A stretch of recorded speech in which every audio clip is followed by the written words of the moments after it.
വലിയൊരു ഗ്ലോബ് സ്റ്റേജിലേക്ക് ഉരുണ്ട് വന്നു. സ്റ്റേജിൻ്റെ സെൻറ്ററിൽ വന്ന് ആ ഗ്ലോബ് നിന്നു. ആ ഗ്ലോബ് നേർപകുത്ത് രണ്ടായിട്ട് പിളർന്നു. രണ്ടായി പിളർന്നു കഴിയുമ്പോഴേ ഞാൻ കാണുന്ന കാഴ്ച, പരിശുദ്ധി അമ്മ രണ്ട് കൈയും വിരിച്ചു പിടിച്ച് ഗ്ലോബിൽ നിന്നും പുറത്തേക്ക് ഇറങ്ങി വരുന്നു. 11:30 ആയപ്പം സിസ്റ്റർ പറഞ്ഞു, മരുന്നുമായിട്ട് വന്നിരിക്കുന്ന ആ പേഷ്യൻറ്റിനോട് ഈശോ പറയുന്നു, മരുന്നല്ല ഇന്നിവിടെ ഉപേക്ഷിക്കുക, നിൻ്റെ ജീവിതം നിനക്ക് ഞാൻ തിരിച്ചു തരികയാണ്. ഈ 2-3 ആഴ്ചകൾക്ക് മുമ്പ് കണ്ടു നിന്നവരെല്ലാം പേടിച്ചു പോയി. അത്രമാത്രം ഗുരുതരാവസ്ഥയിലായി. പെട്ടെന്ന് ഞാൻ ഒന്നേ വിളിച്ചുള്ളൂ, എൻ്റെ അമ്മേ പെട്ടുപോകരുതേ എന്നുള്ള ഒരു നിലവിളി മാത്രമേ എൻ്റെ വായിൽ നിന്ന് വന്നുള്ളൂ. അത്ഭുതമെന്ന് മാത്രമേ പറയേണ്ടൂ.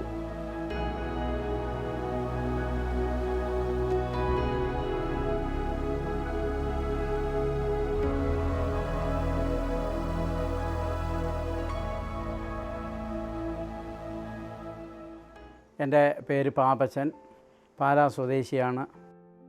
ഭാര്യയ്ക്ക് ജോലി ലഭിച്ചതിൻ്റെ പേരിലാണ് ഞങ്ങൾ കണ്ണൂരേക്ക് കുടിയേറിയത് 44 വർഷം മുമ്പ്. അന്നെല്ലാം എൻ്റെ ജീവിതമെന്ന് പറഞ്ഞെന്നാൽ ദൈവവുമായിട്ട് ബന്ധപ്പെട്ടുള്ള പ്രത്യേക ഒരു താല്പര്യമോ അങ്ങനെയുള്ള യാതൊരു കാര്യങ്ങളും ഒന്നും എനിക്കില്ല. ഞായറാഴ്ച അത്യാവശ്യം പള്ളിയിൽ പോകണമെന്നുള്ളത് മാത്രമേ ഉള്ളൂ, വേറെ ഒന്നും അറിയത്തില്ലായിരുന്നു.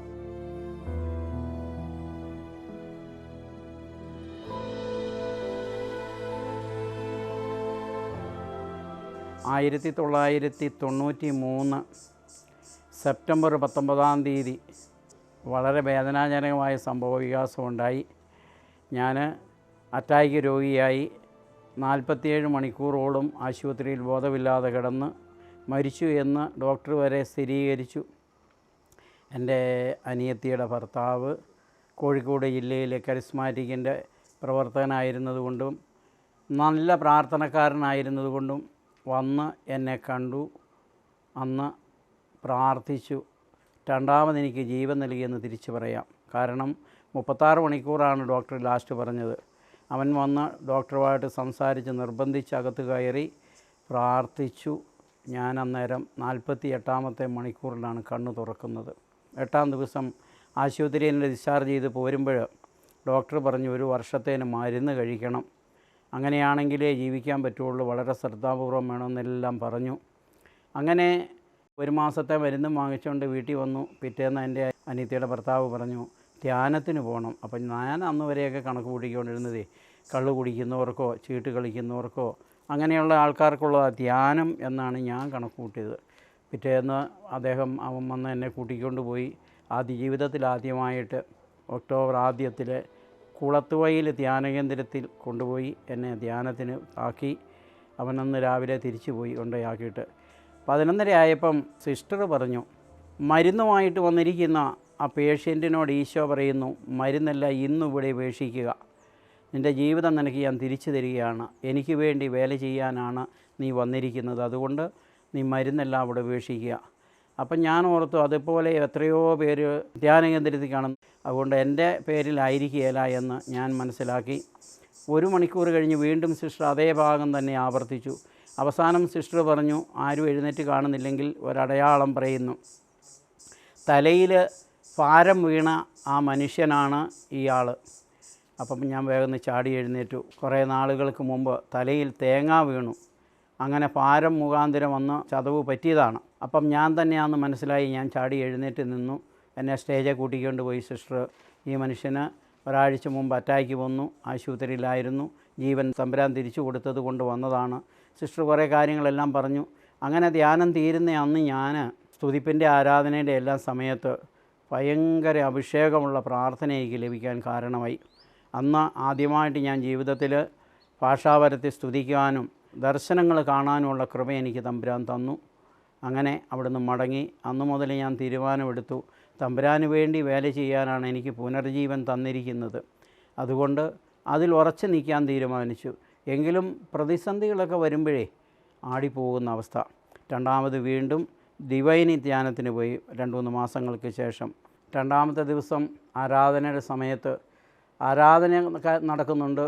പങ്കെടുത്തുകൊണ്ടിരിക്കുന്ന സമയത്ത് വലിയൊരു ഗ്ലോബ് സ്റ്റേജിലേക്ക് ഉരുണ്ട് വന്നു. സ്റ്റേജിൻ്റെ സെൻറ്ററിൽ വന്ന് ആ ഗ്ലോബ് നിന്നു. ആ ഗ്ലോബ് നേർപകുത്ത് രണ്ടായിട്ട് പിളർന്നു. രണ്ടായി പിളർന്നു കഴിയുമ്പോഴേ ഞാൻ കാണുന്ന കാഴ്ച, പരിശുദ്ധ അമ്മ രണ്ട് കൈയും വിരിച്ചു പിടിച്ച് ഗ്ലോബിൽ നിന്നും പുറത്തേക്ക് ഇറങ്ങി വരുന്നു. അത് എനിക്കും ഏതാനും ചില ആൾക്കാർക്ക് മാത്രമേ ഇത് കാണാൻ സാധിച്ചുള്ളൂ. ഒരു വലിയ അനുഭവമായി എനിക്ക് മാറി. ഞങ്ങളുടെ മൂത്ത മകൾ നേഴ്സിംഗ് കഴിഞ്ഞ് വിദേശത്തേക്ക് പോകാൻ വേണ്ടി ബാംഗ്ലൂർ ഇൻ്റർവ്യൂവിന് പോയി. ഇൻ്റർവ്യൂവിന് എന്ന് ആദ്യം തന്നെ പേര് വിളിച്ചു. ഇൻ്റർവ്യൂ പ്രാർത്ഥിച്ചൊക്കെ ഒരുങ്ങിയ കാര്യം ഇവിടുന്ന് പോയെങ്കിലും ഇൻ്റർവ്യൂ കഴിഞ്ഞ് അവസാനം റിസൾട്ട് വന്നപ്പം പേരില്ല എന്ന് പറഞ്ഞു. ഒത്തിരിയേറെ വിഷമം തോന്നി. അവിടുന്ന് മടങ്ങി ഞങ്ങൾ വീട്ടിലേക്ക് പോന്നു. വഴി മുഴുവനും ജപമാല ചൊല്ലി, പരിശുദ്ധ അമ്മേ നീ കൈവിടിയേലാത്തത് കൊണ്ട് ഞാൻ വീണ്ടും വീണ്ടും ആഗ്രഹിച്ച് പ്രാർത്ഥിക്കുകയാണെന്ന് പ്രാർത്ഥിച്ച് ഇവിടെ കണ്ണൂർ വന്ന് ബസ്സിറങ്ങിയപ്പോൾ രണ്ടാമത് നേരം വെളുത്തൊരു കോള് വരുന്നു. അത് തെറ്റിപ്പോയതാണ്, സെലക്ഷനായിട്ടുണ്ട് എന്നും പറഞ്ഞ്. എന്നെ സംബന്ധിച്ച് ജീവിതത്തിൽ ഒരു വലിയ അനുഭവമായി മാറി. കാരണം അത് പരിശുദ്ധ അമ്മയുടെ ശക്തമായ ഇടപെടൽ കൊണ്ട് മാത്രമാണ് അങ്ങനെയൊരു സംഭവം ഉണ്ടാകാൻ കാരണമായത്. അതുപോലെ മകളുടെ കല്യാണം സാമ്പത്തികമായിട്ട് വലിയ പ്രതിസന്ധിയിലായിരുന്ന സമയത്ത് പോലും ഒരു ബുദ്ധിമുട്ടും കൂടാതെ എന്താണോ അവൾ ആഗ്രഹിച്ചത് അത് അതേ രീതിയിൽ തന്നെ പരിശുദ്ധ അമ്മയുടെ മുമ്പിൽ എന്ത് മെമ്മറാണ്ടമാണോ വെച്ച് പ്രാർത്ഥിച്ചത് അത് അതേപടി കാര്യകാരണ സഹിതം വെളിപ്പെടുത്തി കിട്ടുവാനും വഴി നടത്തുവാനും പരിശുദ്ധ അമ്മ എനിക്ക് വഴി തുറന്നു തന്നു.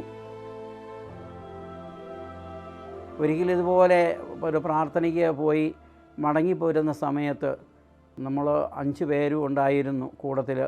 ജപമാല ചൊല്ലിക്കൊണ്ടാണ് പോകുന്നത്. 18 വർഷമായി ശ്വാസം മുട്ടലിൻ്റെ അതീവ ഗുരുതരാവസ്ഥയിലുള്ള ഒരു വ്യക്തി നമുക്ക് വേണ്ടി പ്രാർത്ഥിക്കാൻ ആവശ്യപ്പെട്ടിരുന്നു. ഞങ്ങൾ വണ്ടിയിലിരുന്ന് പ്രാർത്ഥിച്ചു. മണിക്കൂറുകൾക്ക് ഉള്ളിൽ ആ രോഗാവസ്ഥയിൽ നിന്ന് പരിപൂർണ മോചനം ആ വ്യക്തിക്ക് കൊടുത്തു കർത്താവ്. പരിശുദ്ധ അമ്മ ഇടപെട്ടു. അതാണ് അതിൻ്റെ ഒന്നാമത്തെ കാരണം. രണ്ടാമത്തെ മകളുടെ വിവാഹം ആയി വന്നപ്പോൾ പൈസയ്ക്കൊക്കെ സാമ്പത്തികമായിട്ട് ഭയങ്കര പ്രതിസന്ധിയായിരുന്നു. ആ സമയത്ത് ഞാൻ രാവിലെ എഴുന്നേൽക്കുമ്പോഴേ പരിശുദ്ധ അമ്മയുടെ ജപമാല ചൊല്ലി പ്രാർത്ഥിച്ചാണ് എല്ലാ ദിവസവും വിശുദ്ധ കുർബാനയിൽ പങ്കെടുക്കാൻ പോകുന്നത്. അങ്ങനെ പ്രാർത്ഥിച്ചു. അപ്പോൾ എനിക്കൊരു മെസ്സേജ് കിട്ടി, 15 ദിവസത്തിനുള്ളിൽ ഇതിനുള്ള വഴി പരിശുദ്ധ അമ്മ തുറന്നു തരും എന്ന്. എത്ര ലക്ഷം രൂപ ആവശ്യമുണ്ടോ അത്രയും ലക്ഷം രൂപയ്ക്കുള്ള വഴി പരിശുദ്ധ അമ്മ 11ാമത്തെ ദിവസം എനിക്ക് വഴി തുറന്നു തന്നു. മാനുഷികമായി ചിന്തിച്ചാൽ ഒരിക്കലും സാധ്യമാകാത്ത വലിയൊരു കാര്യമാണ് അന്ന് എനിക്ക് സാധിച്ചു കിട്ടിയത്. ജീവിതത്തിൽ എന്ത് പ്രതിസന്ധികൾ ഉണ്ടാകുമ്പോഴും, പ്രത്യേകിച്ച് അപകടകരമായ അവസ്ഥയിൽ പല പ്രാവശ്യം വാഹനാപകടം ഈ 2-3 ആഴ്ചകൾക്ക് മുമ്പ് കണ്ടു നിന്നവരെല്ലാം പേടിച്ചു പോയി. അത്രമാത്രം ഗുരുതരാവസ്ഥയിലായി. പെട്ടെന്ന് ഞാൻ ഒന്നേ വിളിച്ചുള്ളൂ, എൻ്റെ അമ്മേ പെട്ടുപോകരുതേ എന്നുള്ളൊരു നിലവിളി മാത്രമേ എൻ്റെ വായിൽ നിന്ന് വന്നുള്ളൂ. അത്ഭുതമെന്ന് മാത്രമേ പറയേണ്ടൂ. ഞാനിവിടെ നിന്ന് പേരാവൂരേക്ക് സമയം വൈകിപ്പോയതുകൊണ്ട് വളരെയേറെ സ്പീഡിലാണ് പോകുന്ന വഴി മുഴുവൻ ഞാൻ എപ്പോഴായാലും ഒന്നെങ്കിൽ ജപമാല അല്ലെങ്കിൽ കരുണക്കൊന്ത. അപ്പം വളവ് അങ്ങടുക്കാറായി, വളവ് തിരിയാറായപ്പോഴത്തേനും വേറൊരു വണ്ടി എൻ്റെ മുന്നിലുള്ള വണ്ടിയെ ഓവർടേക്ക് ചെയ്താൻ വേണ്ടി ഞാൻ സൈഡിൽ കൂടെ കയറുമ്പോഴത്തേനും എതിരെ വന്ന വണ്ടി ഇടയില്ല. വലതുവശത്തുള്ളത് പിന്നെ മരമാണ്. ആ മരത്തിൻ്റെ ചുവട്ടിലാണ് ആ മനുഷ്യൻ ചവിട്ടി നിർത്തിയത്. വണ്ടി കടന്നു പോകാനുള്ള ഇട പോലും ഇല്ലായിരുന്നു. ആ എതിരെ വന്ന മനുഷ്യൻ്റെ വാഹനം വലതുവശത്തെ ഓടയിലേക്ക് ഇറങ്ങിപ്പോയതുകൊണ്ട് എനിക്കോ വാഹനത്തിന് ഒന്നും സംഭവിക്കാതെ നേരെ പോകാൻ സാധിച്ചു. ഇത് പരിശുദ്ധ അമ്മയുടെ ശക്തമായ ഇടപെടൽ. കാരണം എവിടെ പോകാൻ തുടങ്ങുമ്പോഴും ആദ്യം അമ്മയോട് അമ്മയെ യാത്ര തുടരുകയാണ്. അമ്മയുടെ നീലയങ്കിയിൽ പൊതിഞ്ഞ് എന്നെ സൂക്ഷിച്ചു കൊള്ളണം. എല്ലാം സൂക്ഷിക്കുന്ന അമ്മയാണ്. ജപമാല ചെല്ലാൻ തുടങ്ങും, അന്നേരം മുതൽ അമ്മ കൂടെ ഉണ്ടാകും. എല്ലാ കാര്യങ്ങളിലും ക്രമീകരണം നടത്താൻ വേണ്ടിയിട്ട്. അത് വിശുദ്ധ കുർബാനയിലും അങ്ങനെ തന്നെയാണ്. വിശുദ്ധ കുർബാന സ്വീകരിക്കാൻ പോകുമ്പോൾ ഞാൻ അമ്മയോട് പറയും, എൻ്റെ അമ്മേ എന്നെ ഒരുക്കണം. കുറവും പോരായ്മയും ഒത്തിരി ഉണ്ടാകും, പക്ഷേ യോഗ്യതാപൂർവ്വം സ്വീകരിക്കാൻ അമ്മ എനിക്ക് കൃപ തരണം.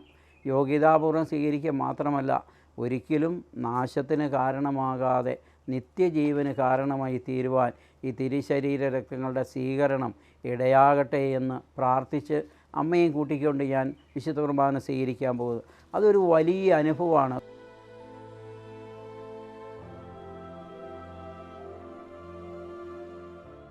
ഒരിക്കലൊരു പ്രോഗ്രാമിന് പോയി വിശുദ്ധ കുർബാന സ്വീകരിക്കുന്ന സമയമായപ്പം പരിശുദ്ധ അമ്മ പറഞ്ഞു, എത്ര പേര് വിശുദ്ധിയോടെ സ്വീകരിക്കുന്നുണ്ടെന്നുള്ളത് നിങ്ങൾ എണ്ണിക്കോളാൻ പറഞ്ഞു. അടയാളം കാണിച്ചു തന്നു. 470 പേരുണ്ടായിരുന്നതിനകത്ത് കേവലം 3 പേര് മാത്രമാണ് വേണ്ടത്ര വിശുദ്ധിയോടെ വിശുദ്ധ കുർബാന സ്വീകരിച്ചത്. ഈ അടുത്ത ഇടയ്ക്ക് ഒരു സഹോദരി പറയുകയുണ്ടായി, ഞാൻ 27 കൊല്ലമായി ഒരാവശ്യത്തിന് വേണ്ടി പ്രാർത്ഥിച്ചു കൊണ്ടിരിക്കുന്നു. എൻ്റെ ബ്രദറെ ഇന്ന് വരെ കർത്താവ് കേട്ടിട്ടില്ല, ഞാൻ പ്രാർത്ഥന നിർത്തി. ഞാൻ ഒരു വഴി പറഞ്ഞു കൊടുത്തു, നല്ലൊരു കുമ്പസാരം നടത്തുക. ഇതുവരെ പറയാത്ത കാര്യങ്ങൾ എന്തെല്ലാം ഉണ്ടോ ആദ്യമായിട്ടൊരു കടലാസയിൽ എഴുതി പോയി കുമ്പസാരിക്കുക. ആ ക്ഷണം ദൈവം ഇടപെടും. 27 വർഷമായി പറയാതിരുന്ന പാപം അന്ന് കടലാസയിൽ എഴുതി കൃത്യമായിട്ട് പോയി കുമ്പസാരിച്ചു. കുമ്പസാരമെല്ലാം കഴിഞ്ഞ് പ്രായശ്ചിത്തം എത്തിച്ച് തിരിച്ചു വരുമ്പോഴത്തേനും 27 വർഷം പ്രാർത്ഥിച്ച പ്രാർത്ഥനയ്ക്ക് അന്ന് ഉത്തരം കിട്ടി. ഇത് പരിശുദ്ധ അമ്മ നമ്മുടെ കൂടെ ഉള്ളത് കൊണ്ടാണ് ഈ കാര്യങ്ങളെല്ലാം ഇത്രയും കൃത്യമായിട്ട് നമുക്ക് ചെയ്യുവാൻ സാധിക്കുന്നത്. മനുഷ്യനാൽ ഒന്നും സാധ്യമല്ലെന്ന് നമുക്കറിയാം. അതുകൊണ്ട് അമ്മയോട് ചേർന്ന് ജീവിതത്തെ ക്രമീകരിക്കുവാനും ചിട്ടപ്പെടുത്തുവാനും തീരുമാനം ഉറപ്പിച്ച് അമ്മയുടെ കൈ പിടിച്ച് മുന്നോട്ട് പോകാൻ തീരുമാനിക്കുമ്പോൾ അത്ഭുതങ്ങൾ മാത്രമായിരിക്കും സംഭവിക്കുന്നത്. വിശുദ്ധ കുർബാനയുമായി ബന്ധപ്പെട്ട വീഡിയോകൾ നിങ്ങൾക്ക് ലഭിക്കാൻ ഈ ചാനൽ സബ്സ്ക്രൈബ് ചെയ്യുക.